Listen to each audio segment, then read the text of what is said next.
नमस्कार साथियों, स्वागत है आप सभी का आपके अपने चैनल टेट सॉल्यूशन पर। दोस्तों, आज से हम लोग बात करने वाले हैं हाई कोर्ट और सुप्रीम कोर्ट के निर्णयों के बारे में। कुछ लोगों के लिए पॉजिटिव संकेत आपको निकल करके आ रहा है बिहार बीपीएससी शिक्षक को लेकर के, और कुछ लोगों के लिए निगेटिव भी निकल करके आ रहा है। किसके लिए पॉजिटिव है, किसके लिए निगेटिव है, इसके बारे में बात करने वाले हैं। जैसा कि आप जानते हैं कि सुप्रीम कोर्ट में भी आपको ये मैटर चल रहा था, और ये आपको मैटर था सुप्रीम कोर्ट में अदर स्टेट को आपको मौका मिलने का किस तर्ज पर। तो यहाँ पर उनका कहना था कि यूपी में मौका मिला, ठीक है ना, सभी राज्यों को, लेकिन आपको बिहार में यहाँ पर किसी भी राज्य को मौका नहीं मिला है। इसके बारे में तो क्या कुछ आपको सुप्रीम कोर्ट कहा, उसके बारे में हम लोग बात करने वाले हैं। और भी बहुत सारे आपको मुद्दे हैं, जैसा कि आप यहाँ पर देख सकते हैं कि लिखा हुआ है कि 6000 से अधिक कोर्ट केस का जवाब देने में हाँफ रहा है शिक्षा विभाग। शिक्षा विभाग पर आपको 6000 कोर्ट केस हैं। आपको नहीं पता हो तो जान लीजिए, बहुत सारे मामलों में बहुत सारे आपको यहाँ पर केस है। आपको यहाँ पर लिखा हुआ है कि सबसे अधिक 3000 केस उच्च शिक्षा से आपको जुड़े हुए हैं। ऐसे ही आपको बहुत सारे केस हैं, उनके बारे में भी थोड़ी बहुत हम लोग बातें करने वाले हैं। डीएलएड व बीएड परीक्षा देने वाले भी शिक्षक आपको भर्ती में आपको पात्र होंगे, जैसा कि आप पहले से भी जानते हैं। इसको मैंने आपको बताया हुआ था, ठीक है ना। लेकिन आज के अखबार में ये भी आया हुआ है, ये सभी के सभी आपको कोर्ट केस हुए हैं, और क्या कुछ इसमें आपको निर्णय निकल करके आया है उस सब के बारे में बात करने वाले हैं। और दोस्तों, आप लोगों का बुक का क्वेरी था कि कौन से बुक से प्रिपरेशन किया जाए, क्योंकि दोस्तों कोर्ट केस का तो कुछ भी पता नहीं कहां तक जाएगा, कितने दिन तक जाएगा और कब आपको क्या कुछ कहेगा, इसके बारे में कुछ निर्णय है। लेकिन आपको अपना प्रिपरेशन करते रहना है। इसके लिए किरण पब्लिकेशन का बुक आप लोगों के लिए काफ़ी बेहतर रहने वाला है। इसमें हर तरह की बुक्स आती हैं, 1 से 5 से लेकर के 9 से 10 और 10+2 सबके लिए आपको यहाँ पर गाइड और प्रैक्टिस सेट सब कुछ आपको उपलब्ध है। यदि आप इच्छुक हैं तैयारी के लिए तो ज़रूर कीजिए, क्योंकि कोर्ट केस अपने समय पर ही आपको आएगा, ठीक है ना। जो भी आपका निर्णय है समय पर आने वाला है। क्या कुछ कहा गया है इसके बारे में चलिए हम लोग बारी बारी से जान लेते हैं, ठीक है ना। जैसा कि आपको पता है कि सुप्रीम कोर्ट में आपको यहाँ पर बिहार शिक्षक भर्ती में अदर स्टेट को मौका के लिए आपको दायर किया हुआ था कि इसमें अदर स्टेट वाले चाहते थे कि हमको भी इसमें आपको मौका मिले। तो क्या कुछ हुआ उसके बारे में जान लीजिए। तो इसके बारे में आपको सुप्रीम कोर्ट ने जो यहाँ पर याचिका दायर नहीं की गई थी, बल्कि आपको यहाँ पर PIL ही दायर की गई थी, और यहाँ पर जो सुप्रीम कोर्ट है इसे रिजेक्ट कर दिया है। और ये कहते हुए आपको रिजेक्ट कर दिया है कि ये बिहार और यहाँ पर जो पटना हाई कोर्ट है उसका आपको यहाँ पर मामला है, और वहाँ पर जाइए, वहाँ पर इस पर आपको सुनवाई होगा। जो भी आपको यहाँ पर संवैधानिक जो भी आपको प्रक्रिया है उसके थ्रू जाइए, इसमें हम लोग सुनवाई नहीं करेंगे। वहां से जाइए, वहां से आपको न्याय मिलेगा, उसके बाद आगे आप आ सकते हैं हाई कोर्ट, ऐसा इन्होंने कहा। पर लेकिन पहले कहा कि ये आपको बिहार का मामला है, और आप बिहार वहां पर आपको जब हाई कोर्ट है ही तो आप सुप्रीम कोर्ट में क्यों आ रहे हैं, क्योंकि वो खुद इस मैटर को देखने के लिए अवेलेबल है। वहां पर जाइए, इस मैटर को दिखवाइए। तो इतनी बातें आपको कही, तो यहाँ से तो आपको रिजेक्ट कर दी गई है। जो आपको सुप्रीम कोर्ट वाला मुद्दा है ये आपको रिजेक्ट हो गया है। जो कि आपको अदर स्टेट को मौका मिलने के बारे में बात चल रही थी, ये आपको रिजेक्ट हो गया है। अब लोग आपको हाई कोर्ट के लिए कहा गया है। अब हाई कोर्ट में क्या इस पर आपको याचिका दायर की जाएगी या नहीं की जाएगी, लेकिन इससे पहले भी आपको हाई कोर्ट पर इस पर एक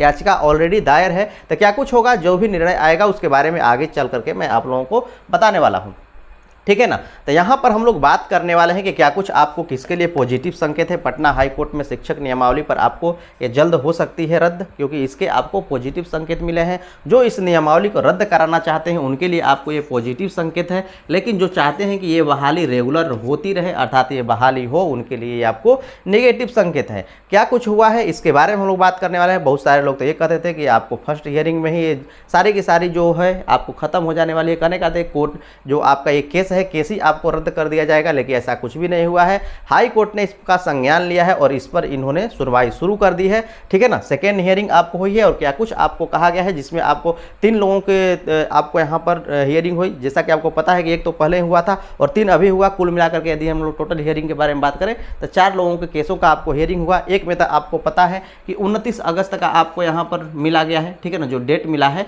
यहाँ पर 29 अगस्त का डेट मिला है, तो क्या इसमें भी आपको 29 अगस्त को डेट मिलेगा? लेकिन नहीं दोस्तों, इसमें आपको बहुत ही कम समय का यहाँ पर समय दिया गया है, और तुरंत आपको इस पर सुनवाई के लिए बुलाया गया है। इनके केस के बारे में बात करते हैं, ये आपको अमित भाई का है, और यहाँ बंटी भाई का है, अमित विक्रम सर का है, और यहाँ पर ब्रिजवासी सर का यहाँ पर एक केस है, तीनों के तीनों। तो ये जो आपकी प्रक्रिया है, जो खेल है हाई कोर्ट की, ये आपको शुरू हो चुकी है। और जब हाई कोर्ट का खेल होता है या फिर सुप्रीम कोर्ट का, तो यहाँ पर दूध का दूध और पानी का पानी हो जाता है कि क्या कुछ, जैसे कि आपको पता होगा कि क्या कुछ हुआ था। यहाँ पर 500 करोड़ का कितना बड़ा फटका लगा बिहार सरकार को और नुकसान हुआ। बिहार सरकार को क्या नुकसान होगा, तो जनता का नुकसान हो। तो वही आपका यहाँ पर काम होने वाला है। अब इस पर तो स्टे निश्चित है कि दोस्तों लगेगा, क्योंकि बहुत सारे ऐसे मुद्दे हैं और जज साहब ने इस विषय में क्या कहा इसके बारे में भी हम लोग बात करने वाले हैं। और यहाँ पर बहुत सारे मुद्दे हैं ऐसे कि इस पर स्टे लगना तो 100% गारंटी है कि स्टे लगेगा ही। ये नियमावली कैंसिल होगी या नहीं होगी ये थोड़ा सा लंबा प्रोसेस है, उसके बाद ही आपको पता चलेगा कि ये नियमावली कितना कैंसिल होगी कितना नहीं कैंसिल होगी। जज साहब ने इस पर क्या कहा, ठीक है ना, इस केस पर जज साहब ने क्या कहा उसके बारे में भी जान लीजिए। जज साहब ने इस पर आपको सुनवाई के दौरान क्या कहा, ठीक है ना। इन्होंने कहा कि ये मामला काफ़ी ही पेचीदा है, जो ये मामला है ये काफ़ी ही पेचीदा है, इसके लिए स्पेशल समय निकाल करके इस पर आपको सुनवाई होगी। और उन्होंने डेट दिया इसको सुनवाई के लिए 4 जुलाई का डेट दिया, ठीक है ना, 4 जुलाई अर्थात 10 दिन और आपका पता है कि जो फॉर्म भरने की प्रक्रिया है आपको 12 जुलाई तक चलने वाली है। ये आपको फॉर्म भरने की प्रक्रिया 12 जुलाई से और भी बढ़ाई जाएगी, क्योंकि आपको यहाँ 12 जुलाई तक सारे के सारे फॉर्म नहीं भरा पाएंगे, क्योंकि ऐसा आपको फॉर्म में सिस्टम है, गड़बड़ेशन है कि 12 जुलाई तक ये फॉर्म क्लियर हो ही नहीं पाएगा।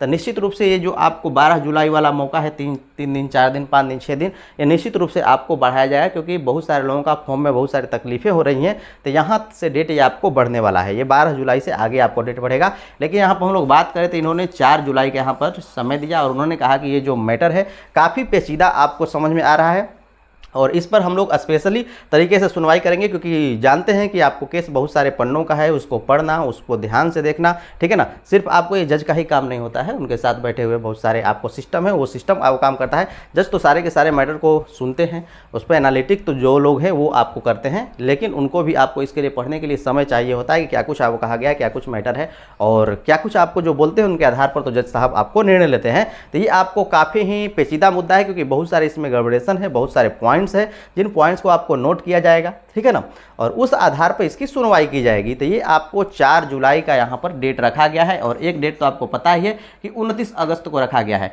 तो ये 4 जुलाई 3 केसों का आपको है, बंटी भाई के केस का, अमित विक्रम सर के केस का और ब्रिजवासी सर के, इन 3 लोगों का यहाँ पर 4 जुलाई का अभी डेट मिला है। अभी भी बहुत सारे केस हैं, अभी धीरे धीरे मानकर चलिए 6-7 केस अभी भी हैं जो इस पर कि आपको सुनवाई होनी बाकी है, ठीक है ना।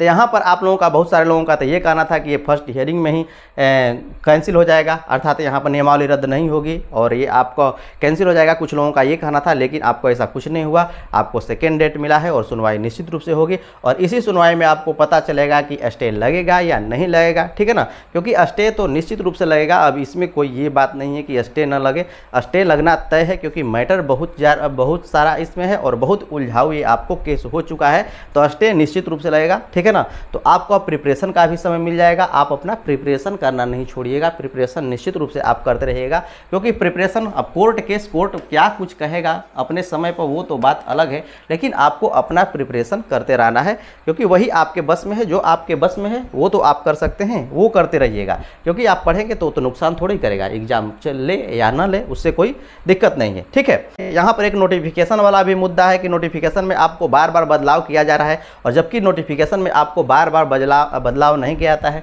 जितने भी तरह की नोटिफिकेशन है उसको एक ही बार में आपको, जितने भी आपको उसके ड्राफ्ट हैं सारे के सारे तैयार किए जाते हैं, जितने भी आपको प्रावधान है सारे के सारे लाए जाते हैं, क्योंकि नोटिफिकेशन तैयार करना भी कोई आम बात नहीं होता है और इसमें आपको बदलाव नहीं किया जाता है। इसमें आपको इसीलिए नोटिफिकेशन लाने में समय लगता है, उसको बनाने में समय लगता है।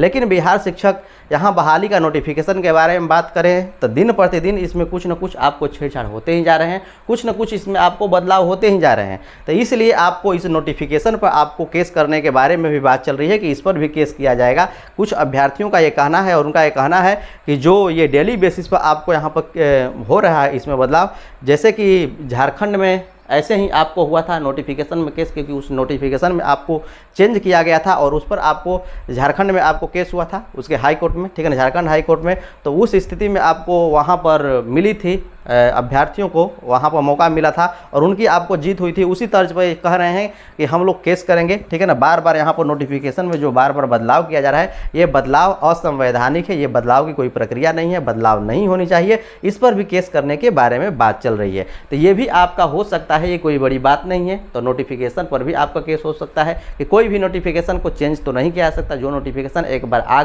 गई उसमें आपको कोई भी प्रकार का किसी प्रकार का चेंज, इनका कहना है इसमें जो बदलाव है, बदलाव का कारण है कि इस पर हम लोग केस करेंगे और बहुत जल्द केस करेंगे और निश्चित रूप से इस नियमावली को रद्द करना ही पड़ेगा, नोटिफिकेशन को रद्द करना ही पड़ेगा। एक बात और भी सुनने में आ रही है कि सरकार ने 4 एडवोकेट रखे हैं इस केस के लिए। क्यों, कुछ लोगों का कहना है कि हम लोग गए थे तो यहाँ पर सचिवालय से अपडेट मिला कि हम लोग इस केस को देखने के लिए 4 लोग रखे हैं, किस काम के लिए हैं, ठीक है ना। तो सरकार का मुद्दा तो पहले से ही था कि इस बहाली को फंसाया जाए, क्योंकि इसमें बहुत सारे इतने लूप होल्स थे कि ये फंसना ही था। और आज देख ही रहे हैं कि धीरे धीरे बहाली दिन प्रतिदिन फंसती चली जा रही है और निश्चित रूप से ये आपको फंसेगी। 4 हों या फिर 5 हों, उससे कोई मतलब नहीं है। और यहाँ पर जो अभ्यर्थी हैं ये भी तो अपना केस ऑलरेडी है। और जो यहाँ पर बात कर रहे हैं तो आपको पता ही है कि यहाँ पर 6000 केस ऑलरेडी शिक्षा विभाग पर चल रहा है। 6000 अलग अलग तरह के केस आपको चल रहे हैं कोर्ट में, ठीक है ना। तो यहाँ पर जो शिक्षा विभाग का है माथा आपको चढ़ाया है। ये भी बात आप जानते हैं कि जब भी यहाँ पर सरकार और जो यहाँ की जनता है उसके बीच केस होता है तो 95% चांस होता है कि जो जनता है, जनता के हित में ही आपको फैसला होता है, चाहे कोई भी कोर्ट हो। आमतौर पर हाई कोर्ट में ये फैसला जाता है और हाई कोर्ट आपको 95% जनता की ओर ही आपको फैसला सुनाता है, क्योंकि ज़्यादा सच्चाई होती है। सरकार तो सिर्फ आपको जुमलेबाजी वाली सिस्टम से चलती है, जैसा कि आप जानते ही हैं। तो ये सिस्टम आपको एक अलग है, सिर्फ आपको कहनी और करनी और, लेकिन जो अभ्यर्थी हैं वो तो अपने मूल मांगों पर अड़े रहते हैं, इसलिए इनका जो आपको जीत निश्चित होता है, सुनिश्चित होता है। और यहाँ पर भी हमको लग रहा है आपका चाहे कुछ भी मत हो सकता है, कोर्ट जो करेगा वो तो वही सर्वोपरि है, लेकिन चांसेज है कि अधिक से अधिक यहाँ पर चांसेज है कि जो आपको यहाँ पर अभ्यर्थियों का केस है इसको लेकर के उन्हीं का इसमें कुछ न कुछ निर्णय होना चाहिए, या फिर आपको इसमें कुछ भयंकर बदलाव होने चाहिए जो कि संभव है, ठीक है ना। बहुत सारे मुद्दों पर आपको हुए हैं, बहुत सारे इसमें बदलाव होने निश्चित है कि होंगे ही। इसमें आपको कोई शक वाली बात नहीं है कि इसमें आपको बदलाव नहीं होंगे, क्योंकि जब ये कोर्ट केस चला गया, इस पर आपको संज्ञान लिया गया, इसको खारिज नहीं किया गया है, तो कुछ न कुछ तो इस पर जरूर होगा। और 95% चांसेज हैं कि इस पर आपको बहुत कुछ नया देखने को मिलेगा। हो सकता है कि ये कैंसिल ही नियमावली कर दिया जाए, पुराने सिस्टम पर ही आपको बहाली हो, नहीं तो ये भी हो सकता है कि इसमें कुछ बहुत बड़े चेंजेस किए जाए, ठीक है ना। नोटिफिकेशन उसके नियमावली पर ही आपको चेंज किए जाए, या फिर आपको नई नियमावली पुनः आपको जारी की जाए कुछ अलग तरीके का बदलाव करके, ठीक है ना। तो ये हो सकता है, क्योंकि ये कोर्ट केस है। जब भी आपको जनता और हाई कोर्ट के बीच, जनता और सरकार के बीच आपको केस होता है तो ज़्यादातर चांसेज है कि जो केस है जनता के पक्ष में ही जाता है, अर्थात सरकार के पक्ष में नहीं जाता है, क्योंकि सरकार जो मूल रूप से है, मूल मुद्दों पर आपको नहीं लड़ती है, अपने स्वार्थवश लड़ती है। कारण ये होता है, और कोर्ट का तो काम ही है दूध का दूध पानी का पानी करना, जिसको जितना न्याय चाहिए न्याय दिलाना।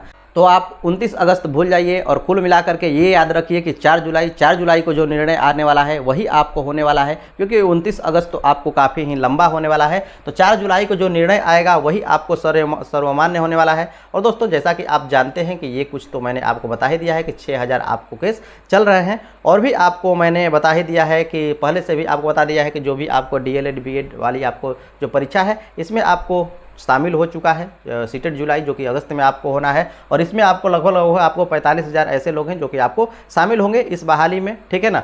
तो और भी यहाँ पर वही बातें लिखी हुई हैं कि आपको यहाँ पर 50% महिलाओं के सीट आपको आरक्षण है, आरक्षण के लिए आपको रिजर्व है। ये सभी के सभी आज के अखबार में है, इसलिए मैंने आपको शामिल कर दिया है, जो कि आपको पता है। और जो आपका यहाँ पर परीक्षा तिथि है 24, 25, 26 और 27 है, जैसा कि आपको अभी नहीं जानते हैं तो जान लीजिए, ठीक है।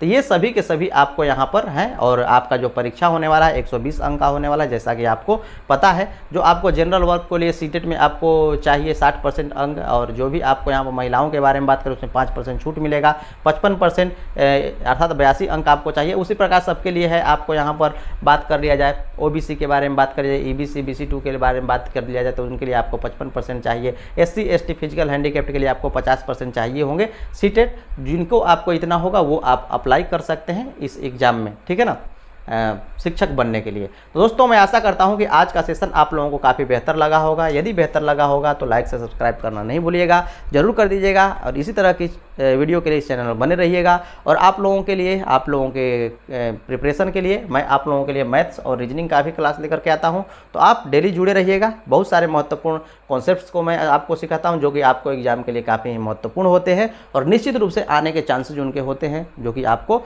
SCRT NCERT बेस्ड होते हैं। तो आप जरूर देखिएगा। चलिए मिलते हैं इस तरह की नेक्स्ट इंटरेस्टिंग सेशन में। आज अभी के लिए इतना ही। देखने के लिए धन्यवाद।